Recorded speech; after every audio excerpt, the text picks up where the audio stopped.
그리스 신화 중에 시지푸스 신화라는 것이 있습니다. 시지푸스는 인간 중에서 가장 현명하고 그리고 너무나도 선하게 살아서 많은 사람들이 시지푸스를 굉장히 칭찬을 했습니다. 그런데 신의 입장에서 봤을 때 그는 그저 신을 무시하는 오만한 인간에 불과했습니다. 그래서 어느 날 제우스 신이라는 신은 이 시지푸스에게 형벌을 내리기로 결정을 합니다. 그 형벌은 무거운 돌을 그림에 보는 것 같이, 우리 한번 그림을 보여주시겠습니까? 이렇게 무거운 돌을 언덕 위로 올리는 그런 형벌을 받은 것입니다.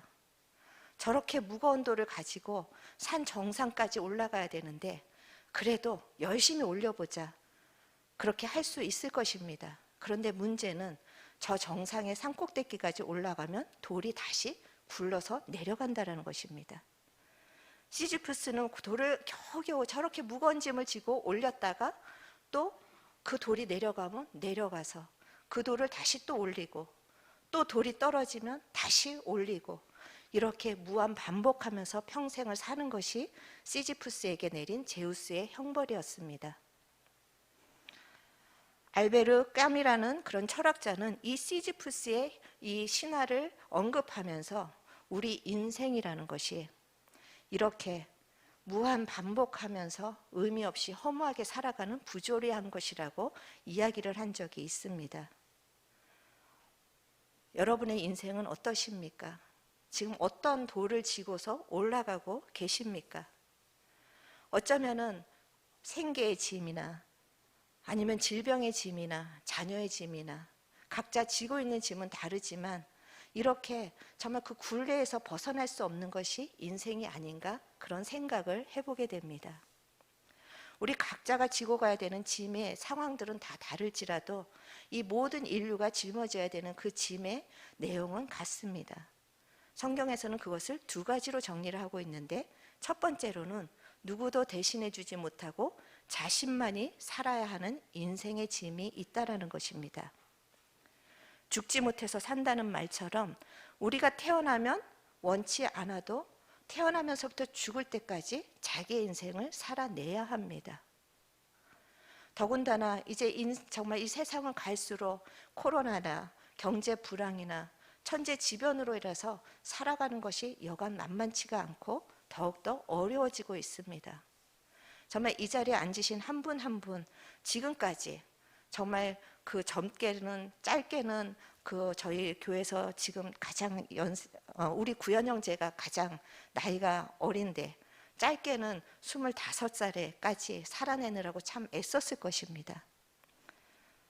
그리고 한 분 한 분이 그 인생을 끝까지 포기하지 않고 여기까지 살아내신 거 참 주님께서도 칭찬하시고 애쓰셨을 것입니다.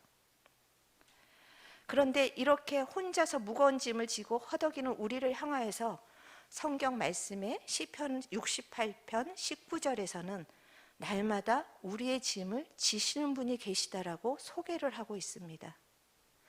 우리는 혼자서 이렇게 버겁게 살아왔는데 우리와 함께 이 짐을 짊어지시는 분이 있다고 성경은 소개를 하고 있는 것입니다. 여기 있는 성도들 중에서 히말라야 산에 등산하신 분이 있는지는 모르겠습니다. 그런데 히말라야 산을 등정하기 위해서 꼭 필요한 사람이 있는데 그것은 짐을 져주는 세르페라는 정말 그 짐꾼이 필요하다는 것입니다. 이 세르파는 그 길을 안내합니다. 히말라야를 한 번도 올라가지 못한 사람들이 어느 길로 가야 될지 알지 못하는데 이 세르파는 그 길에 보이지 않는 길도 어디에 길이 있다는 것을 굽이굽이 잘 알고 있었습니다. 그리고 그 등산하면서 필요한 그 무거운 장비들을 대신 짊어지고 산 꼭대기까지 사람들이 올라갈 때까지 같이 동행을 하는 것입니다. 예수님께서는 날마다 우리의 짐을 짊어주시는 분, 그렇게 자기를 소개하면서 우리 인생의 세르파가 되시기를 간절히 원하고 계시고 또 그 마음으로 오늘 여러분을 이 자리에 초청하신 것입니다. 우리를 이렇게 초청하시는 이유, 혼자 지고 가기에는 인생의 짐이 무겁다라는 것을 알고 계시기 때문입니다. 그러면서 예수님께서는 이 내가 너희 인생의 친히 세르파가 되줄 테니 이제 이 인생의 짐을 맡기라고 말씀하고 계시는데, 한번 우리 다 같이 시편 55편 22절 말씀을 같이 큰 소리로 한번 읽어보시겠습니다. 내 짐을 여호와께 맡기라. 그가 너를 붙드시고 의인의 요동함을 영원히 허락하지 아니하시리로다. 아멘. 우리 인생의 짐이 얼마나 수고하고 무거운지 아시기 때문에 그 짐은 혼자 짊어지고 가지 말고 나에게 맡겨라. 그 짐을 맡길 때 우리의 인생에 가는 길에 주저앉지 않도록 붙들어 주신다는 것입니다. 그 짐으로 인해서 더 이상 못하겠다라고 포기할 때 우리의 흔들림을 정말 그렇게 주님께서 붙들어 주셔서 갈 수 있는 힘을 주시겠다라는 말씀입니다. 히말라야를 등반하는 사람들은 그 세르파에게 그 길을 맡깁니다. 사실 우리가 불안하고 두려운 것은 내일 일을 알지 못하기 때문입니다. 그런데 날마다 나에게 짐을 짊어주시고 너의 짐들을 나에게 맡겨라 하시는 하나님께서 너희들은 너희들이 가는 인생을 알지 못하지만 내가 알고 있으니 그 길을, 인생의 길을 나에게 맡기라고 여러분에게 말씀하고 계십니다. 그래서 모든 인생의 앞날, 그것을 하나님께 맡기는 복이 오늘 이 시간에 열리기를 주님의 이름으로 축복합니다. 그리고 우리가 생활고나 아니면 질병이나 많은 인간과의 깨어짐이나 실직이나 여러 가지 그런 힘든 짐들을 하나님께서 함께 짊어지시기를 원하시는 그 마음에 여러분의 마음을 여시기를 축복합니다. 살다 보면 유난히 힘이 들 때가 있지 않겠습니까? 그래서 그 짐 때문에 정말 다 포기하고 싶을 때도 있으셨을 것입니다. 그런데 생각해 보면 지난날에는 그게 너무나 무거운 짐이라고 생각했는데 어느새 그 짐이 없어진 것들이 있으실 수도 있습니다. 그리고 평생 없어지지 않고 자기가 짊어지고 가야 되는 짐도 있을 것입니다. 그런데 평생 짊어지고 가야 되는 그 짐도 우리가 목숨을 마감하는 그날 벗겨집니다. 내가 이 땅에 살아나는 동안에는 너무나 긴 시간, 평생인 것 같지만 내 인생이 끝나는 날에는 그 짐이 저절로 다 벗겨진다는 것입니다. 그런데 우리가 아무리 벗으려고 해도 벗겨지지 않는 그 무거운 짐이 있는데, 그것은 우리가 죽은 후에도 벗겨지지 않는 그 무거운, 정말 우리의 숙명 같은 짐이 있는데, 그것에 대해서 성경은 두 번째 우리가 짊어져야 될 죄의 짐이라고 이야기하고 있습니다. 죄의 짐, 나는 그런 짐이 없었는데 아마 보통은 그렇게 생각하실 것입니다. 우리가 죄하면 뉴스에나 나오는 그런 사건을 생각합니다. 그리고 나는 남보다 그래도 선하게 살았고 그래도 도덕적으로 살려고 이렇게 애를 썼는데 내게 무슨 죄의 짐이 있는가? 한 번도 생각 안 해보셨을 것이 어쩌면 당연한 일일 수 있겠습니다. 그런데 제가 죄송하지만 한 가지 질문을 하겠습니다. 행복하십니까? 만족하십니까? 두렵고 불안하지는 않으십니까? 만약에 이것에 대해서 100% 자신 있게 말할 수 있는 분이 있다면 분명히 죄의 짐이 없을 것입니다. 그런데 글쎄 한다면 이것이 죄송하지만 내가 죄인이라는 증거라는 것입니다. 하나님이 우리 인간을 창조하실 때 처음 원래 계획은 조그만 것에도 만족하고 기뻐하고 조그만 것에도 감사하고 그렇게 정말 아름다운 사람으로 우리를 지으셨습니다. 그런데 내 마음이 뭔가를 이루어도 공허하고 조그만 일에도 자꾸만 짜증이 나고 허무하고 그렇다면 그것에 우리가 정말 그 어떤 빈 공간이 있다라는 그것을 이야기해 주고 있고, 사람은 육체적인 세상적인 것이 채워진다고 해서 그것이 만족할 수가 없다라는 증거입니다. 왜냐하면 인간을 창조하실 때 오직 하나님께로부터만 받아야지만 만족할 수 있는 빈 공간을 하나님께서 만드셨기 때문입니다. 그렇기 때문에 우리가 세상의 것을 다 가져도 만족함이 없다면 이것은 내가 영적인 존재라는, 하나님을 만나야지만 채워지는 존재라는 것을 입증해 주고 있는 것입니다. 우리가 재벌들을 보면 물질적으로도 부족함이 없습니다. 건강을 위해서 모든 것을 합니다.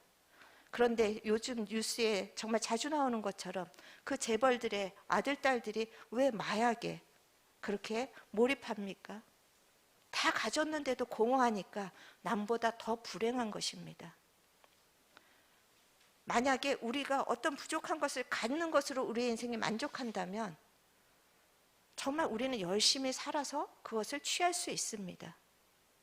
그것이 목표가 되기 때문에 오히려 삶의 소망이 있는 것입니다. 그런데 모든 것을 다 가졌는데도 만족함이 없으니까 그들이 인생의 허무함을 누구보다도 느끼고 누구보다도 그 공허함을 알기 때문에 정말 어떤 면에서는 맨정신으로 살아갈 수가 없는 것입니다. 그렇기 때문에 정말 다른 것을 채우다 찾은 것이 마약일 수가 있겠습니다. 우리의 내면은, 우리의 이 공허함은 하나님을 만날 때만 가득 채워질 수 있습니다. 그런데도 우리는 그 하나님을 찾기보다는 세상의 것을 찾고 있습니다. 나의 선으로 채우려고 하고 나의 어떤 노력으로 채우려고 합니다. 마치 시지프스가 정말 세상에서는 칭찬을 받는데 하나님을 찾지 않아서 끝없이 노력하다가 결국은 형벌을 받는 것처럼 그렇게 나의 빈 마음을 채우려고 노력하는데 결국은 그것이 채워지지 않는 것입니다. 시지프스를 제우스가 오만한 자라고 이야기한 것처럼 성경에서는 아무리 세상에서 칭찬을 받을지라도 하나님을 떠나는 것, 하나님을 인정하지 않는 것이 죄의 근원의 출발이라고 이야기를 하고 있습니다. 하나님으로부터 받아야 될 그 교제와 사랑과 하나님으로부터 받아야 될 평강과 이 모든 것들을 잃어버리다 보니까 이 마음 안에 빈 공간에 점점 욕심이 채워지고 그 욕심을 이루려고 하다 보니 시기가 채워지고 남의 것들을 빼앗아야만 하고 이렇게 점점 우리의 인생이 오염이 돼가는 것입니다. 우리가 잘못 정말 상한 음식을 먹으면 배탈을 하듯이 우리가 상한 것들로 자꾸 우리의 내면을 채우니까 우리의 영은 영적으로 배탈을 앓고 있는 그런 정말 시름시름 앓고 있는 그런 상태로 들어간다는 것입니다. 이런 하나님의 인정하지 않고 하나님을 떠난 인간에게 오는 형벌이 있습니다. 시지프스는 평생 그 돌을 굴리는 것으로 그렇게 살아갔지만 이 형벌은 이 땅에 있을 때는 별로 나타나지 않을 수도 있습니다. 그렇지만 하나님께서는 죽은 후에 이것에 대해서 반드시 심판하시겠다고 말씀하십니다. 히브리서 9장 27절 사람이 한 번 죽는 것은 정하신 것이지만 그 후에는 심판이 있으리니. 여러분이 이 공의의 하나님을 아직 못 느낀다고 말씀하실 수 있지만 이미 우리의 양심은 우리를 고발하고 있습니다. 화를 벌컥 내고 분노하고 나셔서 속이 시원하십니까? 잠시는 시원한 것 같지만 그 다음에는 어떻게 됩니까? 계속해서 죄책감이 생깁니다. 사람을 미워하고 그 사람을 향해서 복수하면 시원할 것 같은데 계속 마음이 편하지가 않습니다. 이것이 심판하시는 하나님이 정말 계시다라는 증거인 것입니다. 하나님은 사랑하시고 우리를 용서하시기를 원하시는 분이지만 죄에 대해서는 간과하실 수가 없는 분입니다. 만약에 죄에 대해서 간과한다면 그 하나님은 공의로운 하나님이 아니라 불의한 하나님이 됩니다. 이 사람의 죄는 봐주고 저 사람의 죄는 봐주지 않고, 그래서 그렇게 불의한 하나님이라면 우리가 믿을 수 있는 어떤 근거가 무엇이 있겠습니까? 하나님은 100% 거룩하신 분입니다. 그래서 그 죄는 하나라도 심판하실 수밖에 없는 공의의 하나님이신 것입니다. 그래서 하나님께서는 이 인간이 아무리 열심히 산다 할지라도 그 인간이 각 사람이 각자가 그 지은 조그만 죄라도 죽은 후에는 반드시 다 심판을 하시겠다라고 이렇게 선포를 하고 계시는 것입니다. 이것을 아는 사람은 이렇게 고백을 했습니다. 다윗이라는 사람인데요. 다윗은 여러분이 다 잘 아시는 인물일 것입니다. 다윗은 사람들에게 칭찬을 받는 명성이 높은 사람이었습니다. 세계적으로도 그 당시에는 정말 유명한 사람이었습니다. 그런데 그 다윗이 시편, 그 자기의 이런 심정을 고백한 시를 지었는데, 시편 38편 1절에서부터 4절부터 정말 그 자기의 심령에 대해서 고백을 했는데 이렇게 고백을 합니다. 그 진노가 너무 심해서 괴롭다라고. 그래서 내 죄악이 내 머리에 넘쳐서 무거운 짐 같으니 내가 감당할 수가 없다라고 그렇게 정말 탄식하는 시를 져서 세상에 알렸습니다. 사람들로부터 나는 인정받고 내가 세계를 제패한 그런 정말 놀라운 왕이 되었지만 하나님 앞에 서니 나는 정말 이 죄악을 감당할 수 없는 그저 정말 무거운 짐을 지고 가는 인생에 불과하다라고 그렇게 고백을 했습니다. 여러분은 이런 하나님 앞에 선 경험이 있으십니까? 아직 없으시다면 이 하나님께서는 우리의 인생을 향해서 이 성경 말씀을 통해서 반드시 심판이 있을 것이라는 이 두려운 말씀이 여러분의 인생에도 어떤 살아가야 할 하나의 정말 그 표대가 되시기를 바랍니다.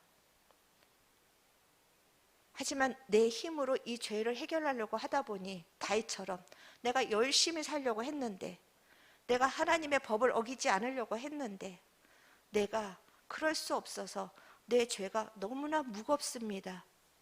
그런 고백을 우리는 할 수밖에 없는 연약한 자라는 것입니다. 하나님께서는 우리를 심판하셔야만 하지만 자기가 창조한 자기의 자녀들이 이렇게 신음하는 것에 대해서 함께 괴로워하셨습니다. 그럼 심판하시고 어떻게 용서해야 될까? 이 딜레마를 푸는 방법을 하나님께서 해결해 주셔서 자기의 아들을 보내신 것입니다. 하나님께서는 자기의 아들이 이 문제를 해결할 수밖에 없는 유일한 방법이라는 것을 아시고 오늘 성탄절날 그 아들을 사람의 모습으로 이 땅에 보내셨습니다. 그리고 사람이 되셔서 분명하게 말씀하시도록 했습니다. 다 내게로 와서 오라고 오늘 그 초청한 것처럼 이렇게 죄의 짐을 지고 있는 사람 다 내게로 오라. 수고하고 무거운 죄의 짐을 진진 자들아 다 내게로 오라. 그러면 이제 쉼을 주시겠다라는 것입니다. 하나님께서는 우리의 인생에 이 평안을 주시기를 원하시고 쉼을 주시기를 원합니다. 이 쉼이라는 것은 날마다 전쟁에서 쫓기는 심령을 반대의 말입니다. 우리는 이 땅에 사는 날 동안에 날마다 언제 전쟁이 일어날까? 날마다 쫓기는 삶을 살고 있다는 것입니다. 두 발 뻗고 잠을 잘 수 없는 그런 상태가 우리의 인생이라는 것입니다. 그런데 하나님께로 오면 이 쉼을 주시겠다라는데 우리는 또 하나님께 바로 갈 수가 없습니다. 우리가 태양을 볼 때 눈을 뜨고 보실 수가 있습니까? 눈이 부셔서 눈을 가리게 되고 태양을 직접 보면 우리의 눈이 상합니다. 그래서 선글라스가 필수적인 것처럼 우리가 거룩하신 하나님 앞에 나가려면 우리는 뭔가 장치가 필요합니다. 100% 거룩하신 하나님을 그대로 봤을 때 우리의 영이 상해버리고 그 자리에서 없어지게 됩니다. 마치 우리가 어두운 방에 스위치로 불을 켜면 어두움이 다 없어지는 것처럼 우리가 거룩하신 하나님을 만나면 우리의 영혼이 그렇게 산산조각이 나는 것입니다. 그래서 이 하나님을 만나기 위해선 거룩한 장치가 필요했는데 그것이 바로 예수님이라는 것입니다. 요한복음 14장 6절에서 내가 길이요 진리요 생명이니 나를 통하지 않고는 아버지께로 갈 자가 없다. 우리가 하나님께 나갈 수 있는 유일한 길 예수 그리스도이십니다. 왜냐하면 그분이 우리의 죄의 짐을 대신 짊어 주셨기 때문입니다. 우리가 정말 앞에서 본 시지프스의 그 정말 무거운 돌, 죽어서도 안 없어지는 그 무거운 돌을 예수님께서 대신 짊어지셨습니다. 그래서 십자가에서 죽으신 것입니다. 십자가는 당시에 가장 잔인한, 당시뿐만이 아니라 지금까지 가장 잔인한 사형 제도라고 합니다. 우리의 죄가 그렇게 정말 찢기고 심판받아야 하는데 예수님께서 정말 그런 어떤 속된 말로 그 돌에 깔려 죽으신 것입니다. 아까 시지푸스에게 정말 벗어날 수 없는 그 무거운 돌, 거기에 깔려 죽으신 것이 예수님의 십자가입니다. 그리고 그 십자가에서 내가 다 너희의 죄의 짐을 가져갔으니 이제 안식을 누리라. 이제 평안히 그 영혼이 만족을 하라고 우리에게 초청을 하십니다. 우리는 죄를 짓지 않을 수는 없지만 죄는 반드시 해결돼야만 합니다. 죄는 반드시 용서받아야만 합니다. 그래야 우리가 살 수 있는 소망이 있는 것입니다. 2000년 전에 지금 제가 이렇게 말씀드리는 것을 동일하게 들은 사람들이 있었습니다. 이 얘기는 제가 지어낸 얘기가 아닙니다. 2000년 전에도 제가 지금 말씀드린 이 말씀을 가지고 베드로라는 정말 그 예수님의 제자가 사람들에게 이것을 전했습니다. 그런데 이 말씀을 들은 사람들이 그것에 대해서 반응을 합니다.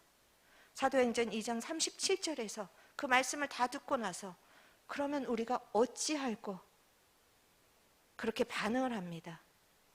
여러분 지금 이 말씀을 듣고서 여러분의 마음속에 반응이 일어납니까? 아유 지겨운 말, 아니면 맨날 들었던 말, 그런 반응이 일어납니까? 아니면 어찌할 거라는 마음이 생기십니까? 만약에 지금까지 제가 나눈 말씀을 듣고 어찌할 거라는 마음이 생겼으면 그 다음에 하나님께서 그 하나님 앞에 나올 수 있는 그 방법을 구체적으로 말씀하십니다. 사도행전 2장 38절입니다. 첫 번째, 회개하라 하십니다.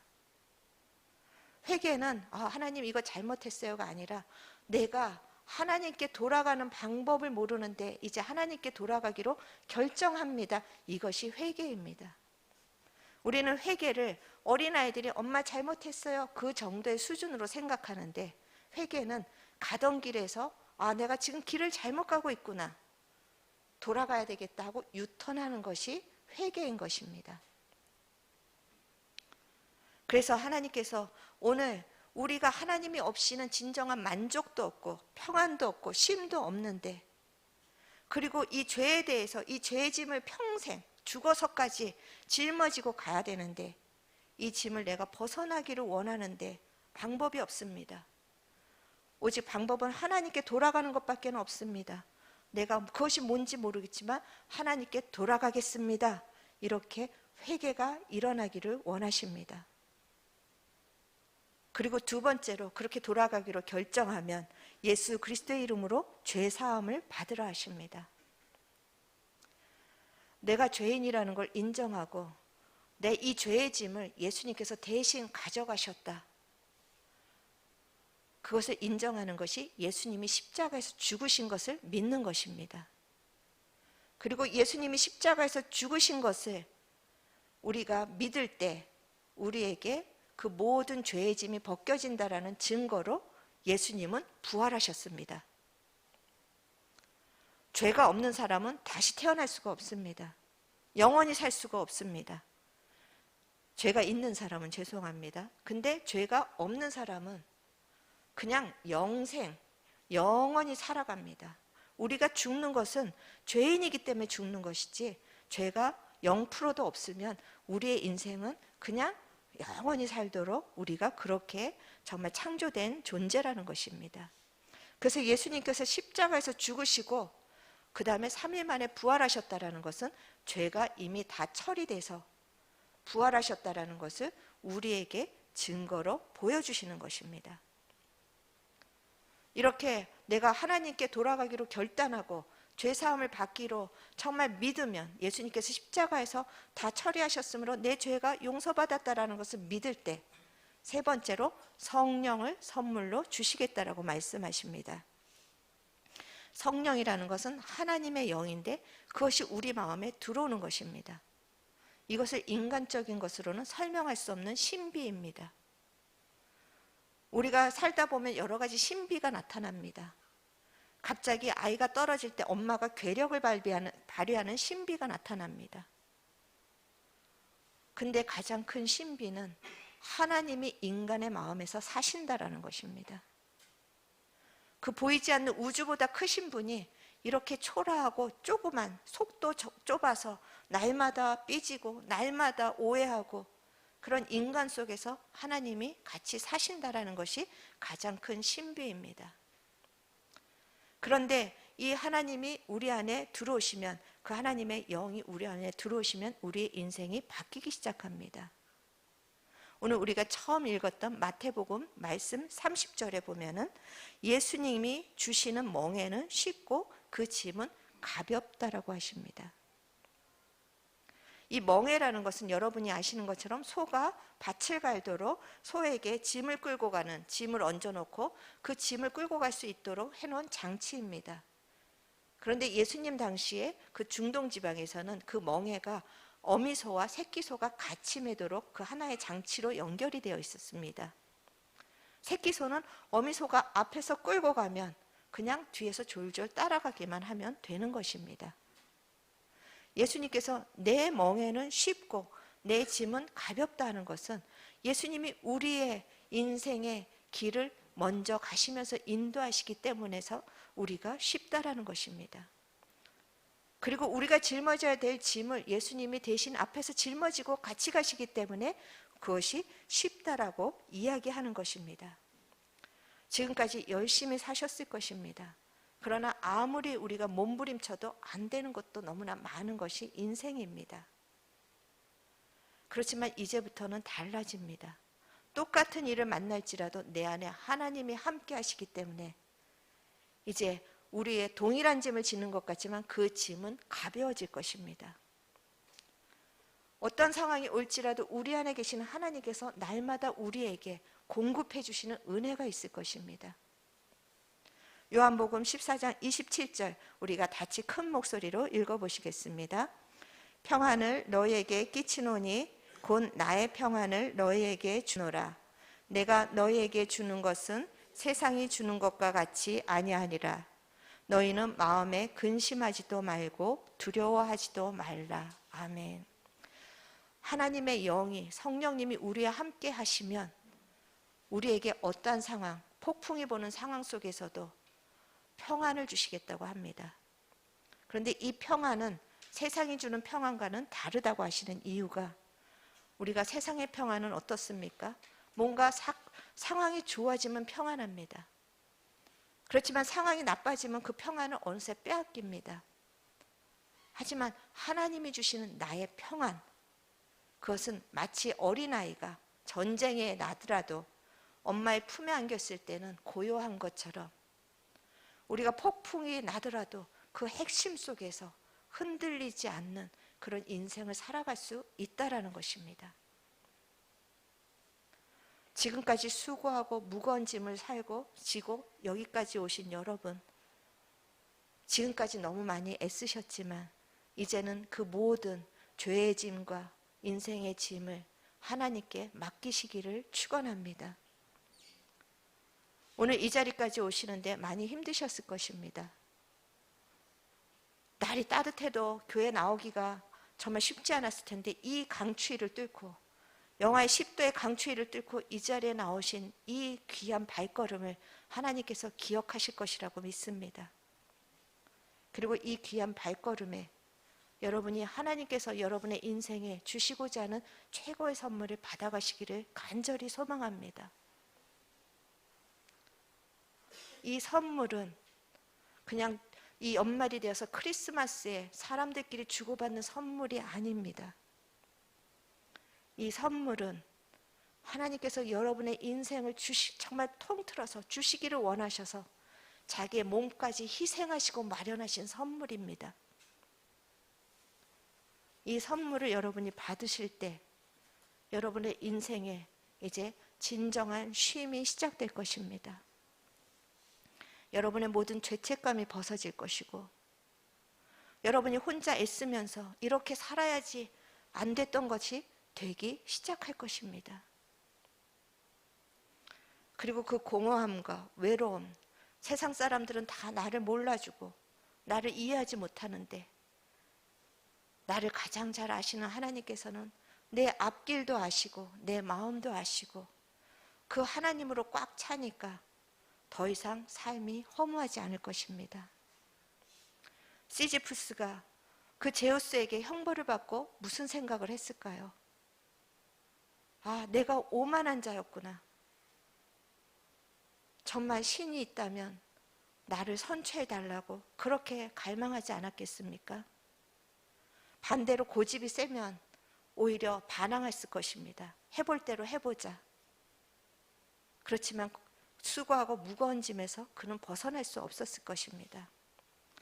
하지만 우리를 사랑하시는 하나님은 우리를 선처하시기를 원하십니다. 그래서 우리의 죄의 문제를 예수님께 대신 전가하셔서 우리를 살리시기를 원하시는 그 하나님의 마음이 여러분의 심령에 심겨지기를 간절히 축원합니다. 우리가 여기서 정말 이 교회에서 이렇게 초청을 한다라는 이 잔치에 참석하신 분들은 일어나라 고백하라 어쩌면 그런 시간들을 보내셨을 수도 있습니다. 저희는 여러분이 지금 결단하라고 그렇게 여러분을 몰아치지는 않겠습니다. 이것은 인생 최대의 가장 중요한 결정이니까 숙고하셔야만 합니다. 이 선물은 하나님이 주시지 못해서 안 달란 것보다 이 선물은 귀하기 때문에 여러분이 받는 것이 정말 너무나도 귀한 것이기 때문에 여러분에게 오히려 더 생각해야 될 시간이 필요할 수도 있겠습니다. 하지만 오늘 여러분의 마음에 이 마음이 움직였다면 우리가 읽은 것처럼 어찌할꼬 그 마음으로 하나님 앞에 기도하셨으면 좋겠습니다. 하나님, 그럼 어찌하면 좋겠습니까? 그것에 여러분이 내 인생에 하나님을 초청합니다. 그렇게 기도할 때 하나님께서 이제 여러분의 인생에 동행하시는 것을 당장은 모르겠지만 앞으로 가면 갈수록 알게 하실 것입니다. 그래서 이 성탄절날 우리가 오늘 찬송할 때도 뭐 세상에서 이야기하는 캐롤 한마디로 찬송을 하지 않았습니다. 하지만 더 중요한 것은 여러분이 그 하나님의 크신 팔 안에서 평안을 누리시는 것입니다. 그래서 한 분 한 분이 우리 성도님들도 이 성탄절을 맞이해서 다시 하나님으로 여러분의 심령을 채우시기를 바랍니다. 그리고 하나님으로부터 오는 이 놀라운 안식의 선물을 마음껏 받으시기를 바랍니다.